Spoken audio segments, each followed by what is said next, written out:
Meu pai era dentista, o Xavier vem do meu avô que era português, que veio aos 14 anos para o Brasil, uma aventura, assim, veio sozinho, com 14 anos, com uma carta do pai para um amigo. Minha mãe sempre trabalhou na educação, já educou indo a cavalo para a escola rural. Ela depois se entregou à educação musical, foi professora de piano durante a vida toda, teve academia de acordeon em Vitória, que hoje eu vejo, claro, entendo o que era aquela academia de acordeon Mário Mascarenhas, que devia ser a primeira franquia do mundo, porque ela foi para o Rio, na época, década de 50, o acordeon, quem não soubesse acordeon não sabia nada, estava fora da cultura.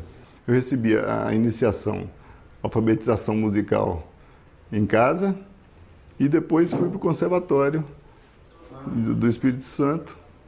E aí o tempo que a gente morou em Vitória, depois dos 6 anos, 7, eu frequentei o conservatório. Então, estudando piano.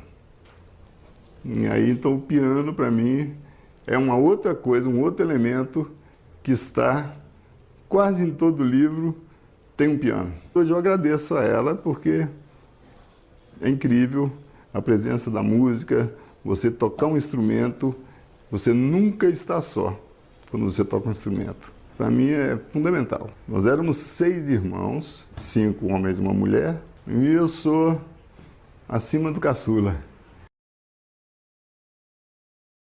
Quando os mais velhos precisaram de escolas melhores, meu pai e minha mãe resolveram ir para Vitória, pela proximidade. Eu, na época, tinha 5 anos.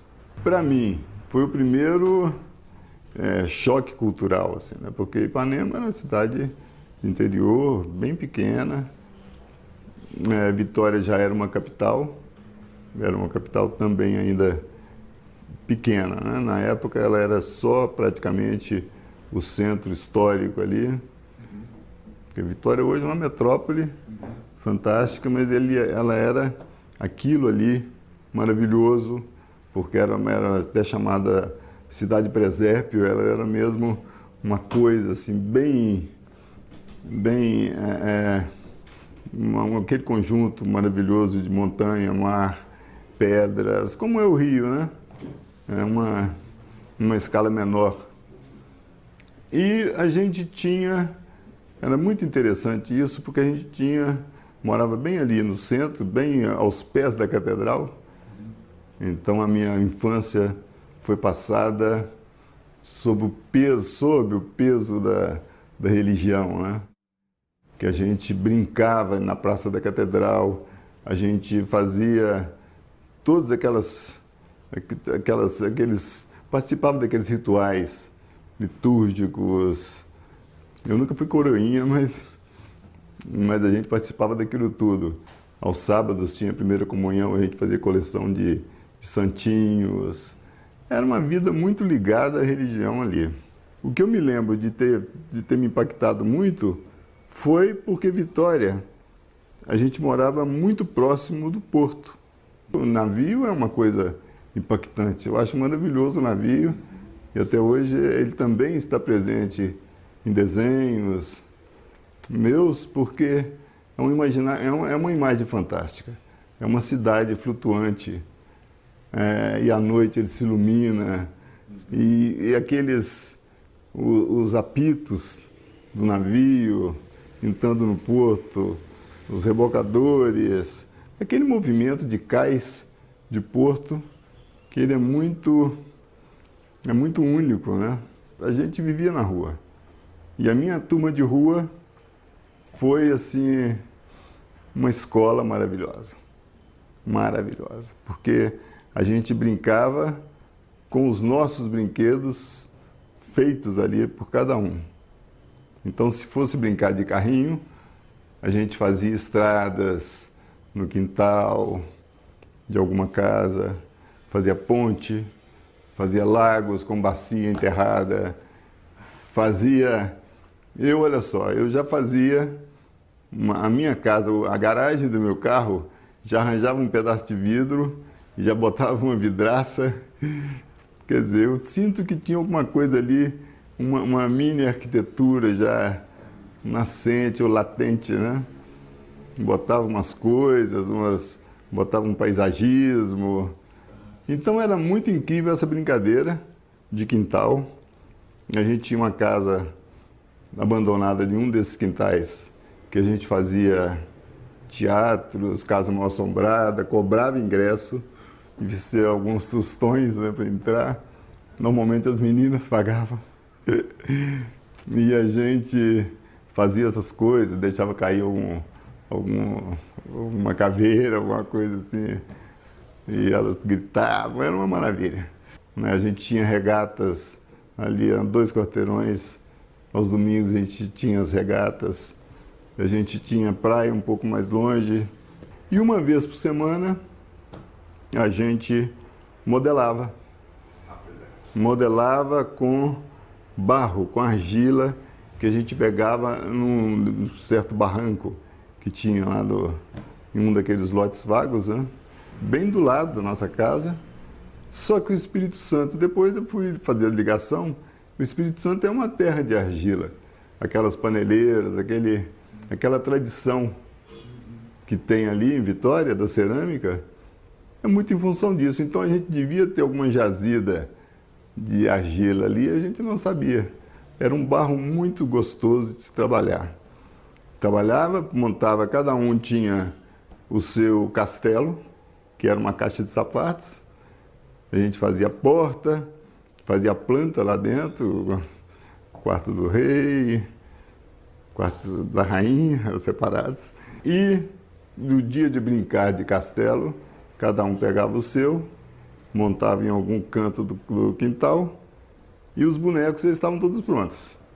Eram reis, rainhas, duques, duquesas, toda a corte. Menino dessa época tinha muito essa fantasia. A gente era muito influenciado pelos filmes da Sissi, a série da Sissi, a Imperatriz. E a gente, pelo menos uma vez por semana, à noite, quase sempre à noite, a gente ia à biblioteca. E aí a gente entrava no maravilhoso mundo dos quadrinhos. As histórias em quadrinhos, naquela época, era a televisão. Ela fazia o papel da televisão hoje. Porque a história em quadrinho, ela tem um movimento e o mover dos personagens é dado pela sua imaginação. Dentro da sua cabeça é que você conclui o movimento. Está estático e ele se move. Poxa, eu vi ali o Flecha Ligeira correndo no cavalo dele, ele corria.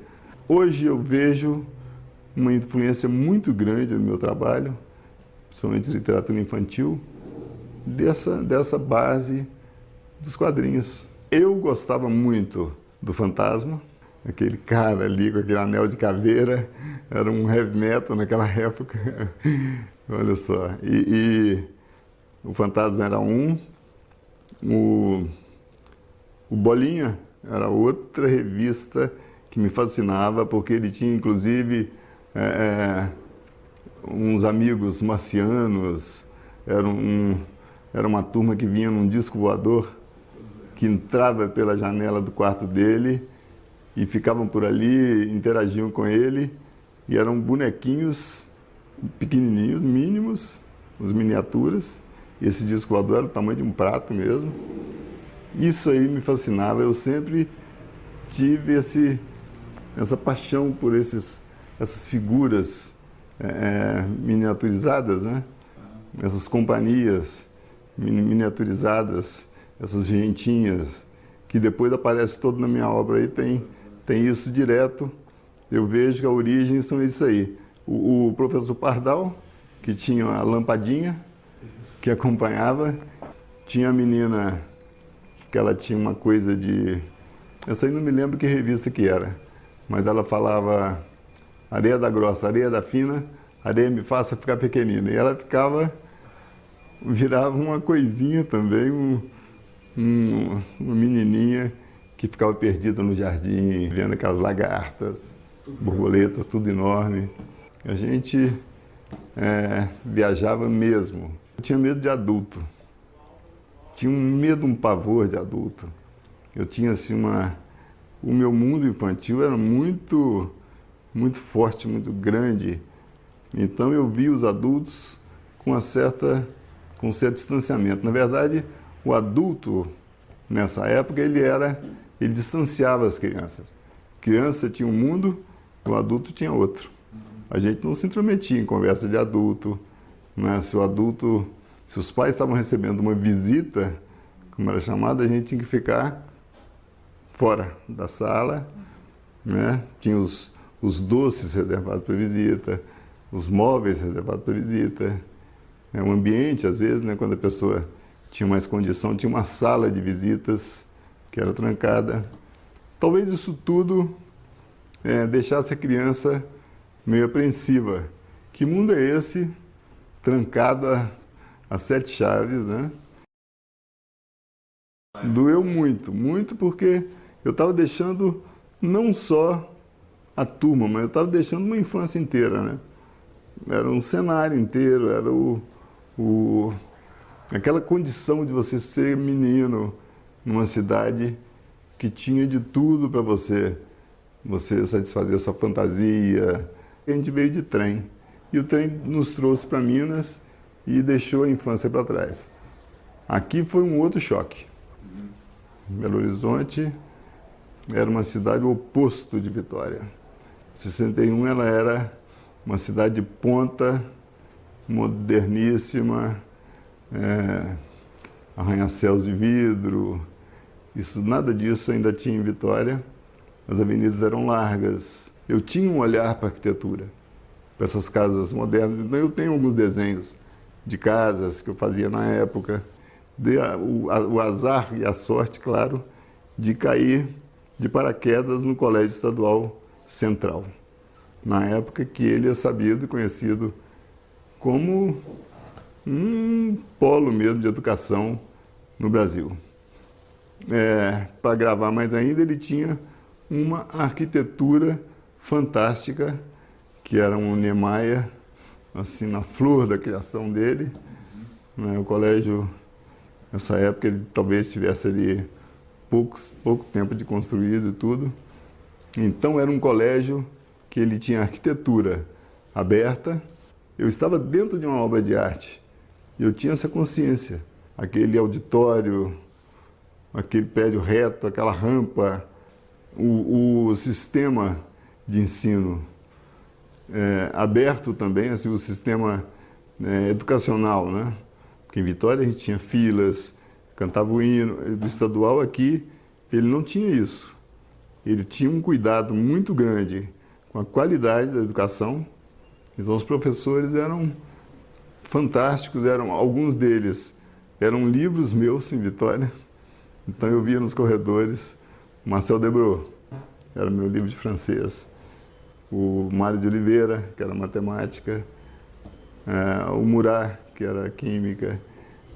Então, o Fernando Piero Setti, que era meu professor de desenho, que é a pessoa que criou os bichos do nosso futebol.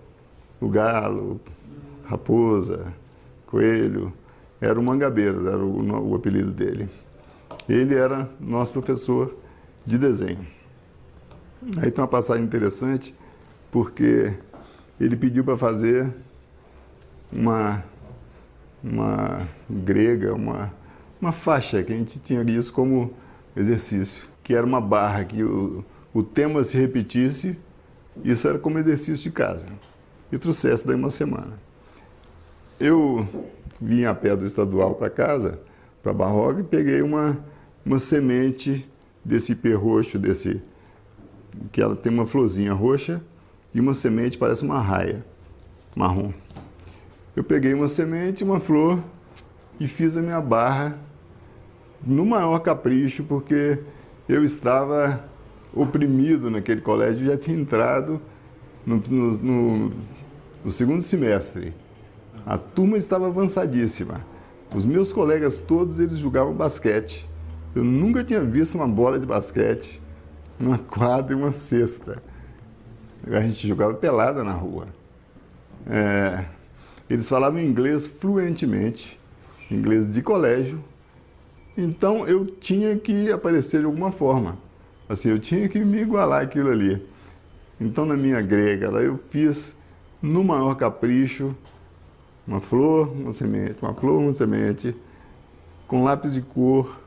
Fiz um hiperrealismo assim, que eu não sabia nem que eu conseguiria fazer. Levei para o professor, dia de entregar o trabalho. Ele não me deu nota porque ele falou que aquilo não era meu. Você acredita isso? Então, me frustrou completamente. Eu ainda guardava aquele medo, ainda não tinha vencido o medo de adulto de reivindicar. Botei minha viola no saco, fui para o meu lugar lá e fiquei sem nota. Então isso é interessante porque talvez ali já estava muito dessa minha vontade de detalhes, sabe? A minha atração pelo detalhe, pela minúcia ali no desenho. Eu entrei na adolescência tomando esse choque cultural, foi muito forte isso. Para mim, eu esqueci a infância e entrei, não teve uma passagem suave. Eu entrei direto na adolescência, porque aí essa minha turma de rua daqui, os meus amigos já tinham também uma cabeça de adolescente. O estadual foi esse avanço. Eu tive um choque quando eu vi o primeiro cartaz feito pelo Enfio, que eram aqueles cartazes de festa junina, que ele rabiscava lá assim, que alguém me mostrou, olha o desenho, não era nem traço, né? Olha o desenho desse cara que era todo aberto. Aquilo tudo para mim era uma aula de cultura, de vanguarda. Repetia ano, tomava muita recuperação, porque na verdade eu estava meio fascinado por essa vida moderna. Aquela coisa do violão aos sábados, aquela coisa solta, as músicas, a MPB correndo solta, as rodinhas, o DA, isso tudo, o basquete. Então a gente jogava, matava a aula para ficar na quadra, ali tinha piscina. E a cidade de Belo Horizonte. O centro de Belo Horizonte, aí foi uma outra paixão que eu descobri, que eu adoro o centro de cidade. Adoro o coração da cidade. Aquela mistureba, aquela muvuca. Aos 14 anos, ali 2 anos depois de eu chegar, eu arranjei um emprego de office boy na imobiliária Veracruz Limitada, suas ordens. Então, era ali que eu fiz a minha escola de centro de cidade. Passei para o curso noturno e trabalhava durante o dia.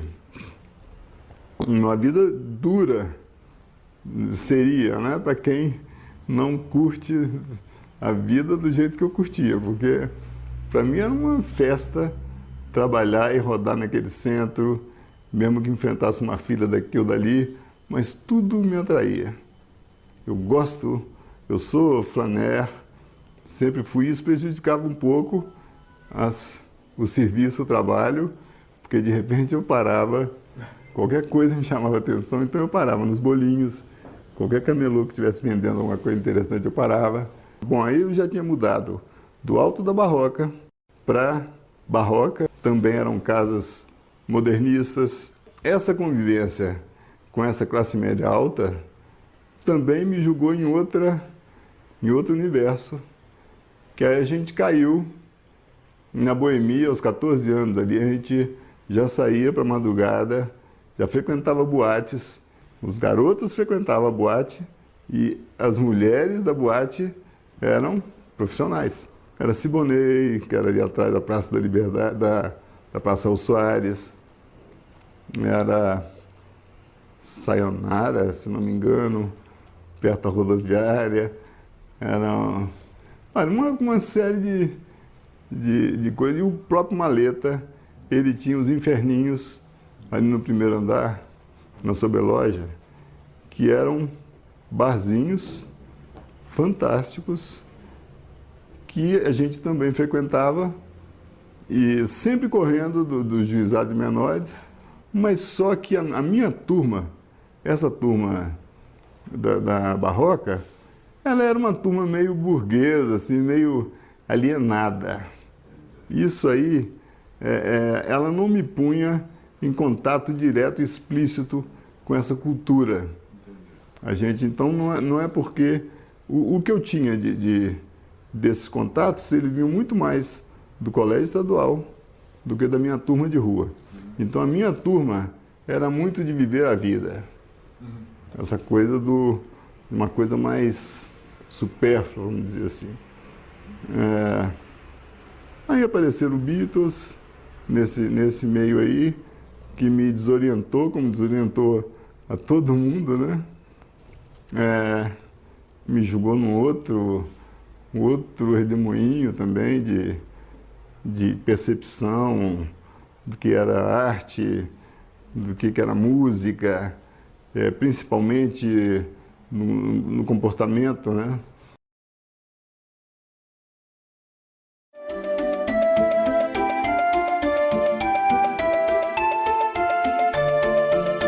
Então eu fui para arquitetura e não passei no vestibular. Tentei 1, 2, 3 vezes, não passei. E daí apareceu no meu caminho o curso de comunicação, que estava sendo criado na PUC.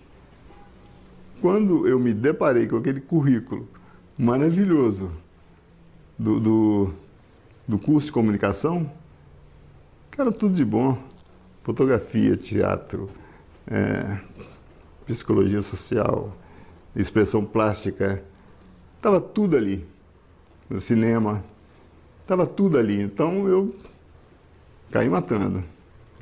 E daí passei, e ali também foi um marco, porque eu encontrei os meus pares ali.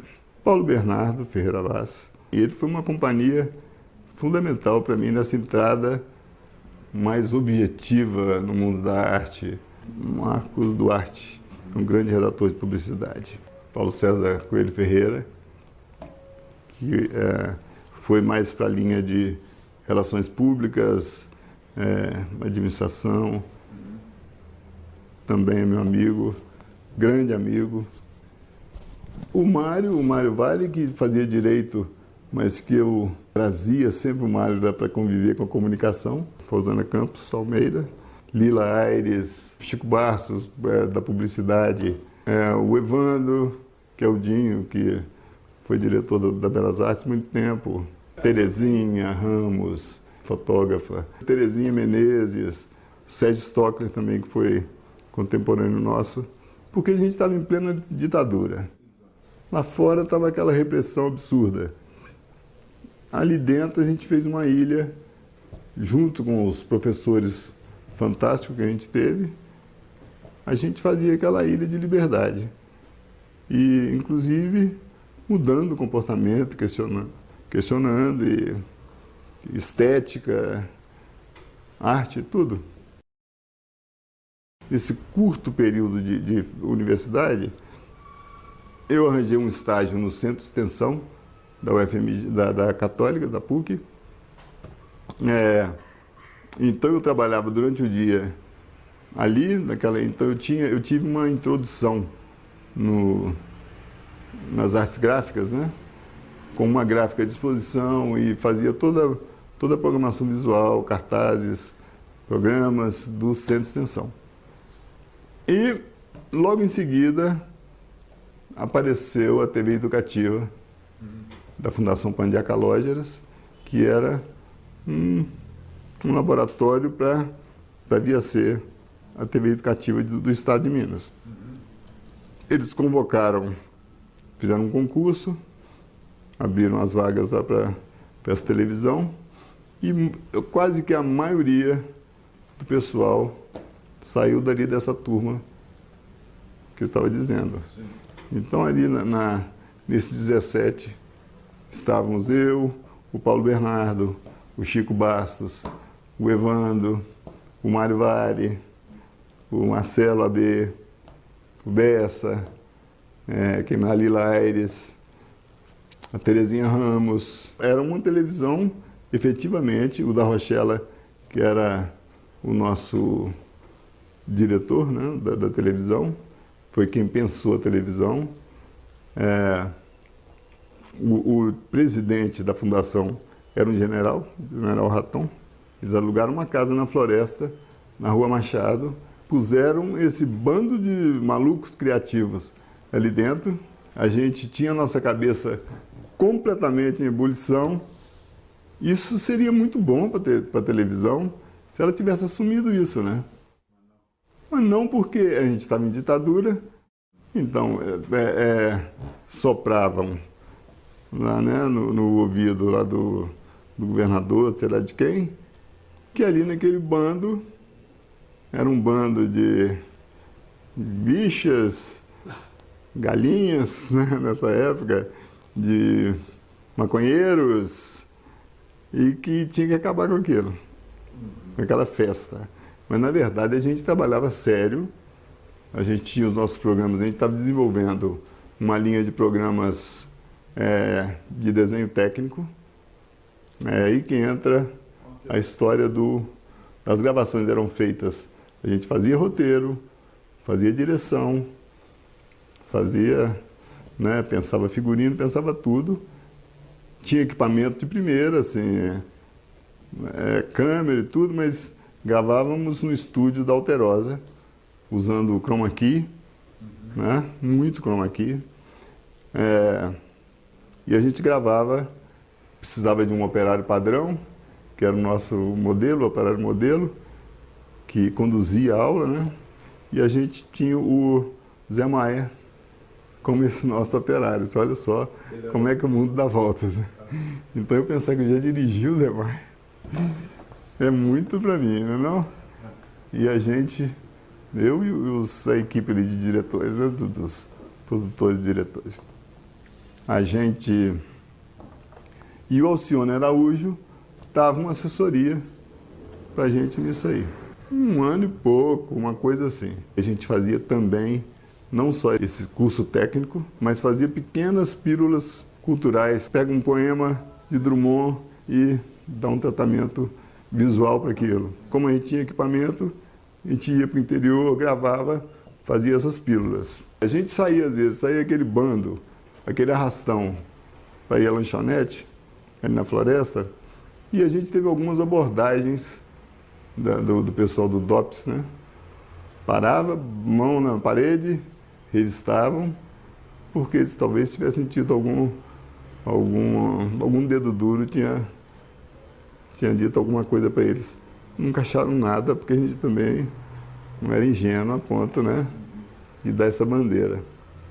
Mas isso culminou com a entrada de elementos assim que era meio espião lá dentro, e um belo dia eles nos demitiram, uma demissão em massa, e acabaram com a televisão, né? Acabaram com esse projeto. Eu e Mário, a gente tem uma ligação muito forte, e foi uma ligação que começou dentro do Exército Brasileiro. Porque ele tinha saído, ele fez o Exército, o CPOR, 1 ano antes, eu fiz depois. E ele fez a revista do CPOR, e eu também fiz a revista do CPOR, que é uma revista que era feita por uma equipe que era recrutada lá dentro. A gente fazia uma revista anual, né, para aquela turma do CPOR. Quando eu estava já fazendo a revista, o Mário apareceu como ex-aluno, que era muito amigo lá do capitão Figueiredo, o Zé Luiz, e o Zé Luiz nos apresentou e a gente trocou aquela ideia ali. Daí, há 1 ano, eu estava na PUC, encontrei com o Mário fazendo direito. No dia que a gente encontrou, a gente voltou a pé para casa, que ele morava na Nova Suíça e eu na Barroca. E a gente conversou na esquina até o sol raiar, sobre arte, sobre, né, as nossas vontades artísticas, nossas, né, as dúvidas, aquelas coisas todas. E a gente nunca mais parou de conversar. A gente começou a fazer alguns trabalhos em ponta de mesa, na minha casa, da casa dele, no escritório do pai dele, ali na mesa, e a gente começou a desenvolver alguns trabalhos juntos.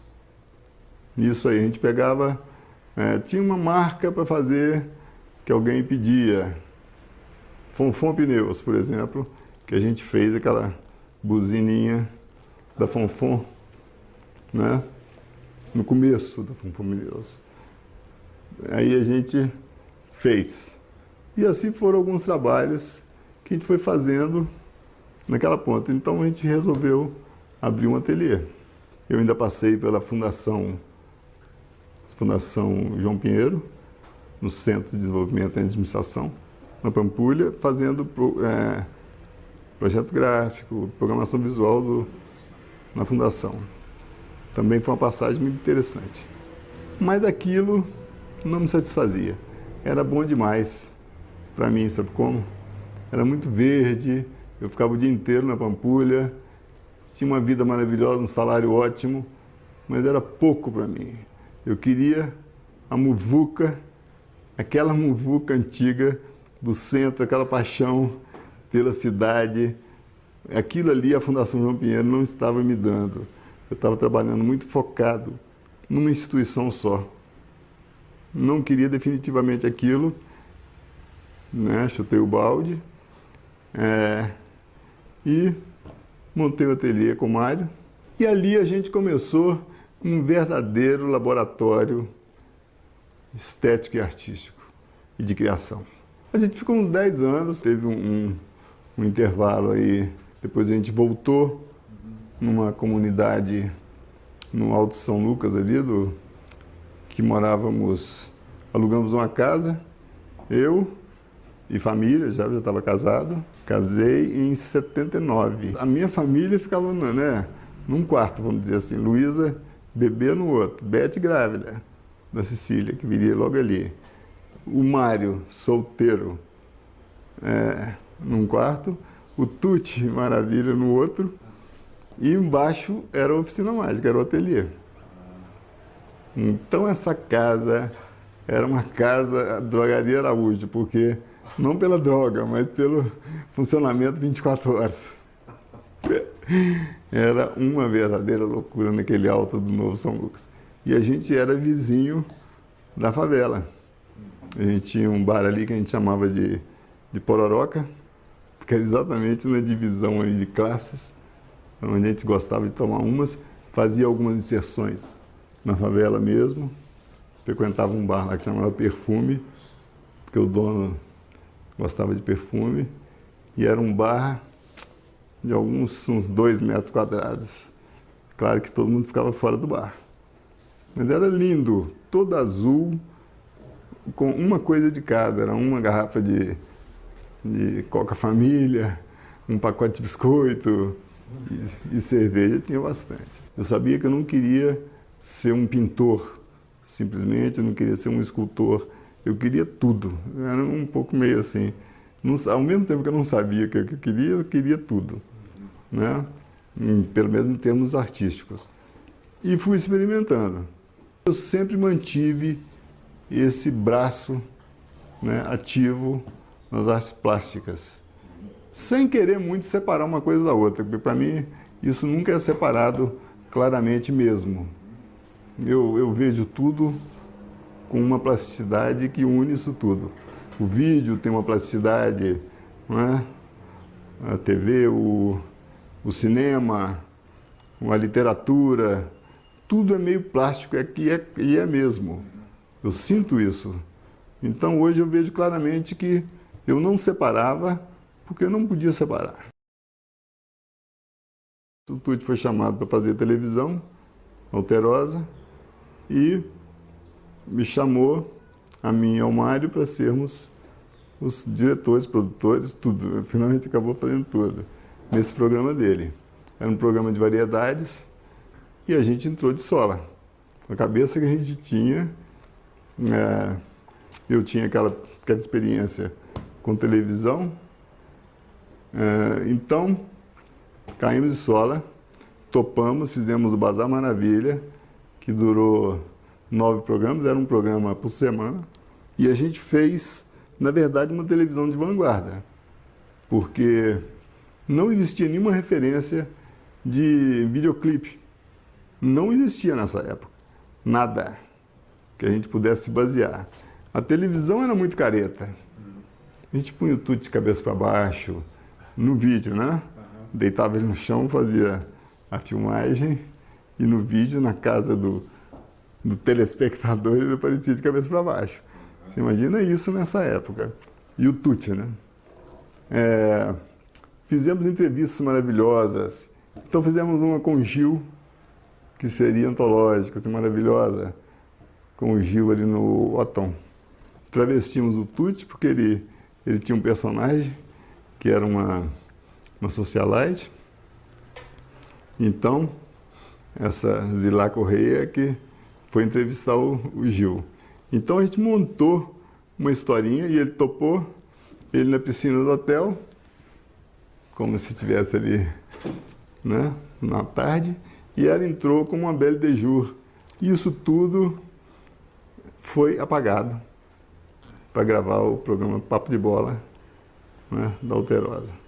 E são assim essas mágoas, esses sentimentos que a gente tem, porque não ficou nenhum registro desse programa. Estou falando dessas coisas, obviamente, inapagáveis, né? Que é a entrevista com o Gil, com o Toninho Horta, com o Marco Antônio Araújo, com o Paulo Gracindo, Joana. Todas elas tinham alguma criação, alguma produção que a diferenciava. Você imagina o tesouro que eles apagaram. Exato. Em termos de vídeo e de memória mesmo, né?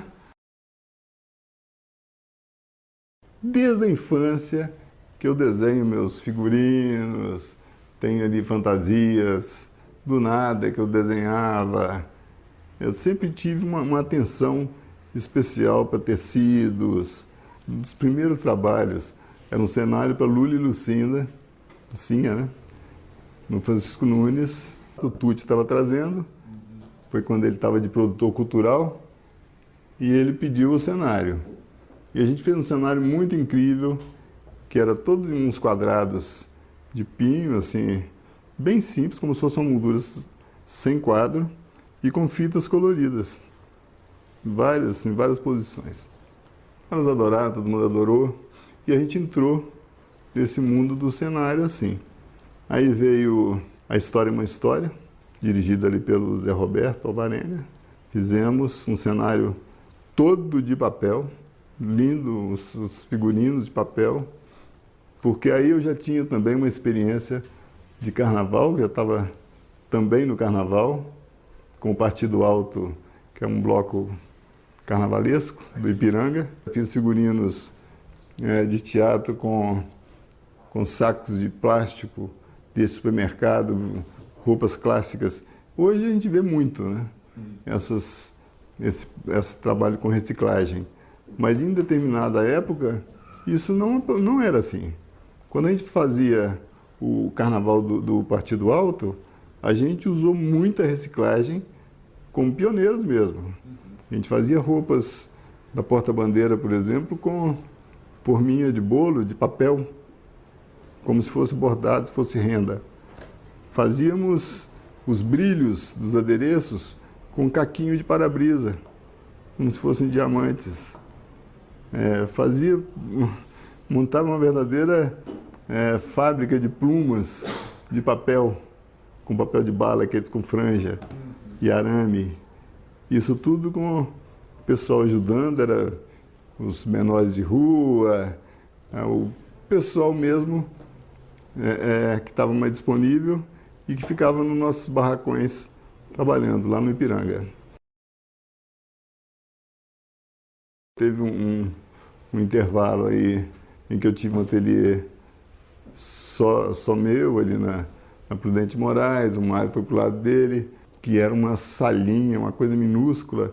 Eu estava completamente, mas outra coisa que eu descobri que eu gosto de me enclausurar. Eu gostava daquele cubículo ali, foi uma das fases mais férteis e mais questionadoras para mim em termos de arte.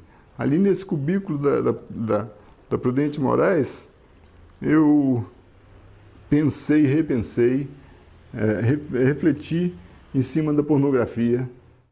Sabe, como foi ali que me ocorreu isso. Eu falei, por que a pornografia é tão discriminada? Por que ela tem que ser erótica? Por que a pornografia ela tem que passar por esse julgamento e não é uma coisa colocada como arte? E fiquei pensando isso. Por que ela está na porta do banheiro, na parte de dentro, quando você se fecha, as pessoas extravasam aquela pornografia ali. Aparece no grande desenho. Então, eu coloquei muita coisa dessa nessa época no meu trabalho particular de arte. O erótico dessa época também vem até hoje nos trabalhos, né, mais adultos e tudo. Eu gosto de lembrar as pessoas que o ilustrador de literatura infantil, ele é um adulto. E eu faço questão de ser adulto, eu adoro ser adulto, e eu quero que as crianças cresçam e sejam adultas.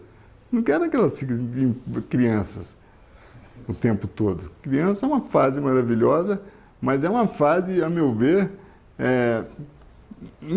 menor no alcance psicológico, no sensorial, sabe como? Ela é uma semente do que vai ser um adulto, mas o adulto é o grande barato.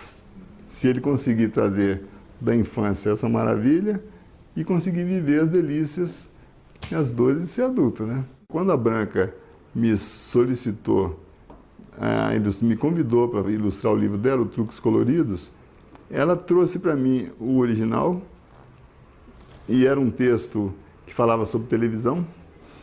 Eu estava no ateliê da Prudente Moraes, no meu cubículo, né? Todo trançado de fios, porque era uma experiência visual que eu estava fazendo, uns fios de plástico que tinham sobrado não sei de quê, de um trabalho. Então eu trancei aquilo tudo nesses 2 por 2 metros e ficava lá igual uma aranha. E a Branca chegou, entrou nesse ateliê e me convidou para fazer essa ilustração. Eu fiz a princípio o desenho. Ela foi para as editoras, o pessoal não publicou porque o texto era meio avançado até para a época, falava da televisão, eles não sentiram pega. Passaram-se 5 anos. Ela me perguntou se que a cabeça devia estar em outra, se eu ia manter aquela ilustração ou se eu ia repensar. Eu falei, não, a cabeça já está em outra coisa.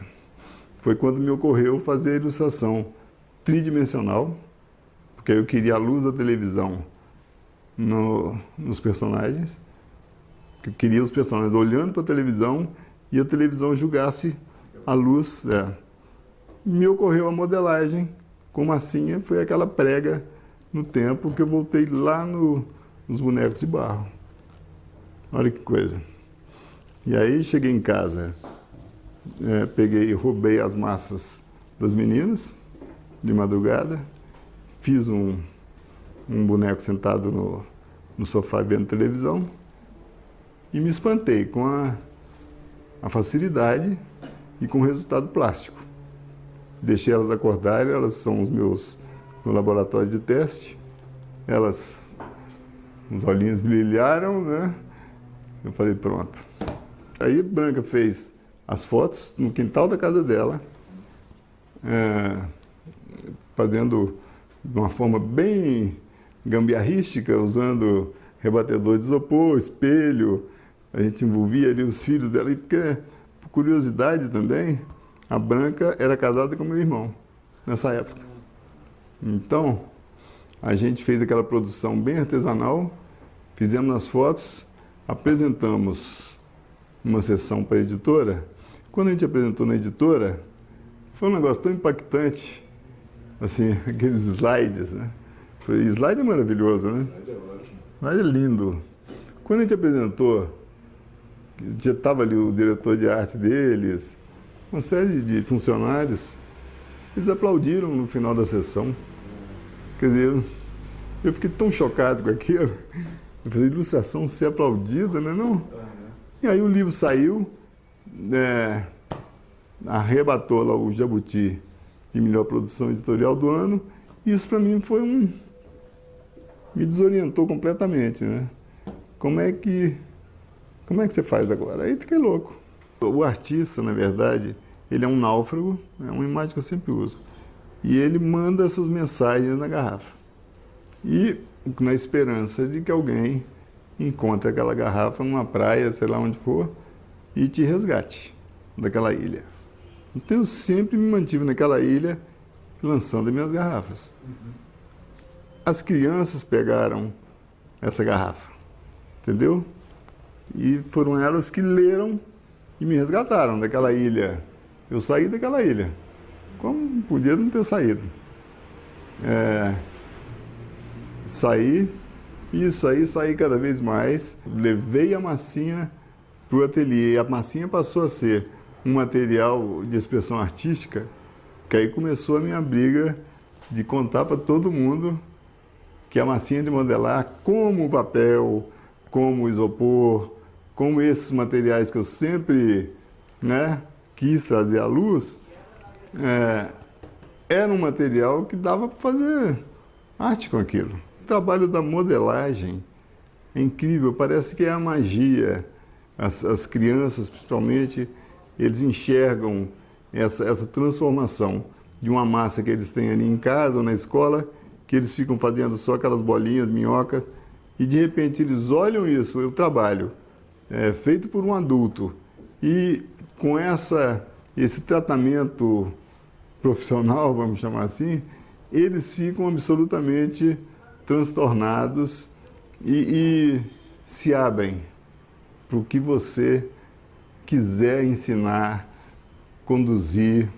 Então tem alguns casos interessantes. 20 anos eu fui a São Paulo, fazendo praticamente todo mês, eu fazia uma semana pelo menos de oficinas em escolas, sendo agendado lá pela Casa de Livros. E numa delas, esse Dieguinho estava lá, me acompanhando o dia inteiro, como monitor, que ele pediu para a professora, de tão apaixonado que ele era pelo trabalho. E eu, né, tive aquele contato com ele ali. Almoçou do meu lado e ficava ali me ajudando. No final do dia, quando chegou a perua dele, que era o especial, né? Eu falei, Diego, agora está na hora de você ir. Não, eu quero ficar com você para sempre. Aqui foi um choque para mim, porque eu falei, puxa, que responsabilidade, né? Eu falei, mas e seu pai, Diego? Eu já estava bem próximo dele. Ele falou assim, não, você conversa com ele. Eu achei aquilo fantástico. Aí me levou a uma reflexão seguinte. Poxa, é claro que ele estava seduzido pelo trabalho, não é? Porque ele falou, um cara igual meu pai. Claro que o pai dele devia ser um alto executivo, era uma escola bem posicionada. Aí, não sei se o pai dele ou não brincava, ou... É muito difícil você achar um pai que brinca como assim, né, na verdade. As crianças ficam seduzidas. É muito perigoso até. Mas eu acho, para mim, a educação ainda não enxergou que ela pode se aproveitar disso. Sabe como? Porque o que é educação? É motivação.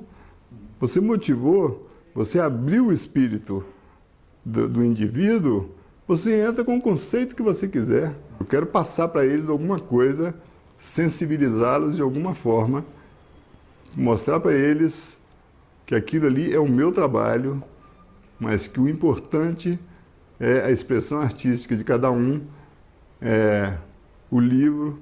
Eu sempre me pauto no livro para aproveitar essa chance da motivação das artes plásticas, que é a modelagem, a cor, a forma, para levá-los para a leitura.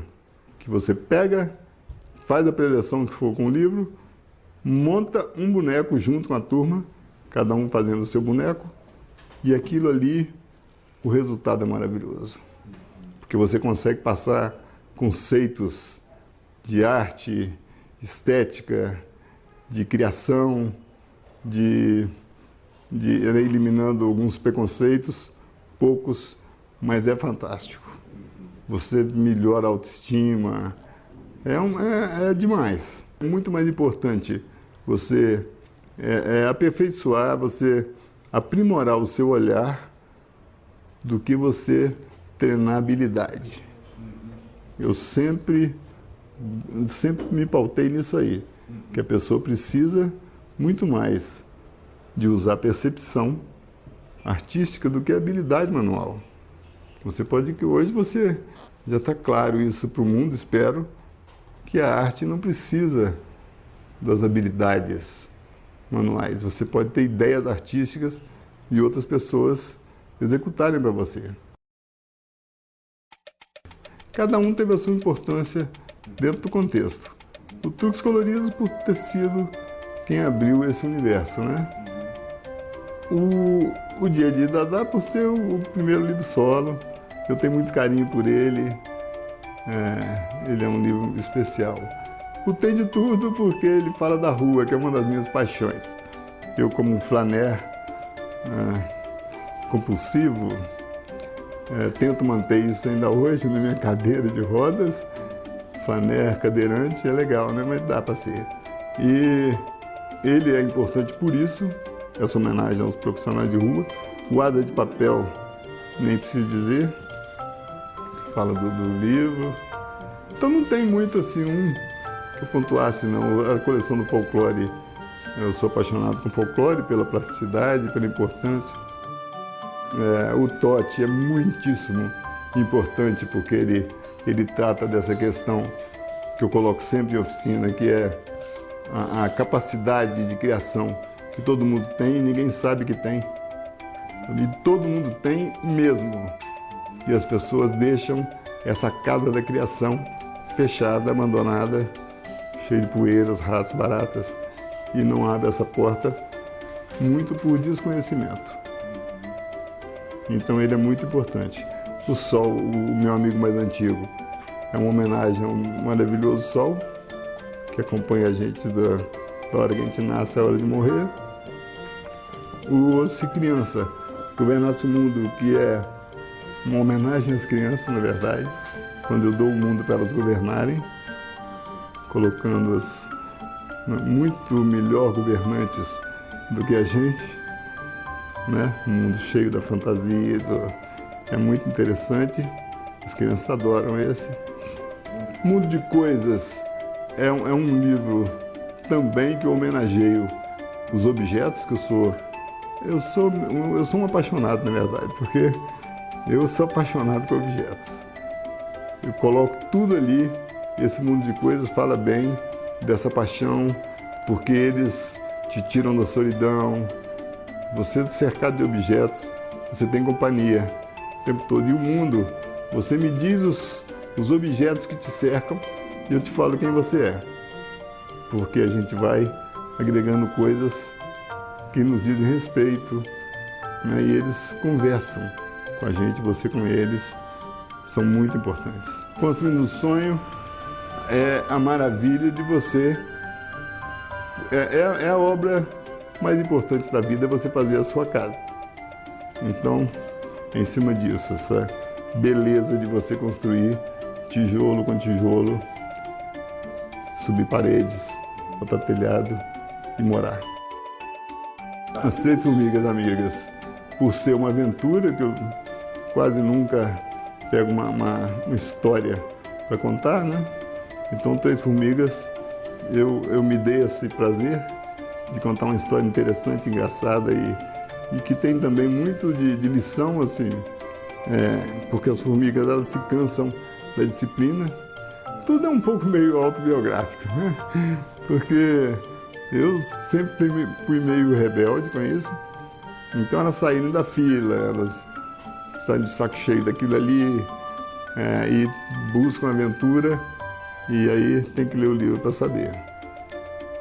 O Andarilhos foi o seguinte, esse aí é um amigo, Alfio Barbosa, ele é um pintor fantástico. Ele queria entrar no mundo da literatura infantil, de ilustração, e me pediu se eu não tinha uma história para ele ilustrar. Eu vi os trabalhos dele e vi uns cachorrinhos pintados. Gostei muito daquilo, falei assim, olha, eu faço para você uma história se você pintar nesse estilo aqui. Fizer uma ilustração com esse estilo. Aí ele topou, ele não acreditou que eu fosse fazer a história. Eu fiz a historinha dos 3 cachorrinhos, né, que é a dúvida, o ego. Dúvida, ego e a queixa. Cada um late de forma diferente. Eles não latem au, au, au, au. É eu, ou, e ai, ai.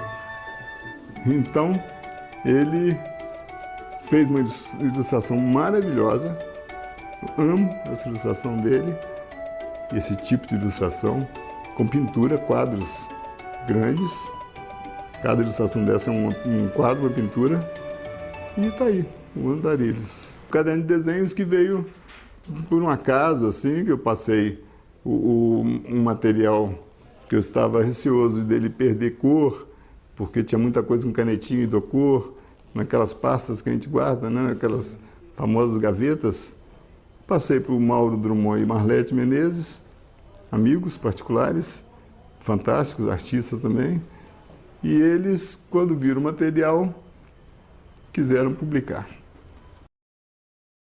E o tempo todo, aí é uma culpa do Álvaro Gentil, que é o meu amigo e editor.